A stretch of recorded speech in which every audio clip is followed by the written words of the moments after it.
এই আসিয়া দৃশ্য আমরা ভুলে যাবো। এই যে মেয়েটা কাতরাতে কাতরাতে মারা গেল আজকে, বেশি দিন সময় লাগবে না, 1 মাস 2 মাস হাইয়েস্ট 3 মাস। এর আগেও বহু ইস্যু আমরা এসেছে ভুলে গেছি, একটার পর একটা এসেছে, একটার পর একটা ভুলে গেছি। আপনারা দেখে নিয়েন 3 মাসের মধ্যে এই মেয়েটাকে সবাই ভুলে যাবে এবং যাবো ভবিষ্যৎ। লিখে নেন আপনারা, এই বাচ্চার কথা কেউ মনে রাখবে না, এই বাচ্চাটার কথা কেউ মনে রাখবে না। 3 মাস পরে, 6 মাস পরে, 1 বছর পরে আরো নতুন ইস্যু আসবে, আরো নতুন পাপ হবে, আরো বড় বড় ঘটনা ঘটবে। এরপরে মানুষ এই বাচ্চাটাকে ভুলে যাবে। এই বাচ্চাটাকে তার মৃত্যু যন্ত্রণা বলতে পারবে, তার সম্মানহানি বলতে পারবে, তার পিতামাতাকে বলতে পারবে।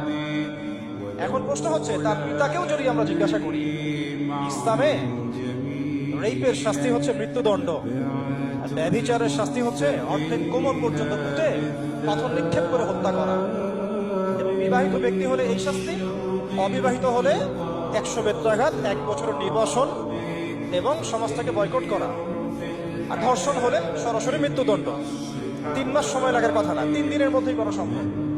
এটা শরিয়া আইন, এটা আল্লাহ রাব্বুল আলামিনের শরিয়া বিধান।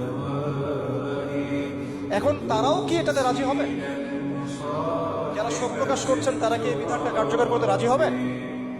ধর্ষককে সবার সামনে প্রকাশ্যে মৃত্যুদণ্ড দেওয়া হোক, শরিয়া আইন কার্যকর করা হোক, রাজি হবেন না।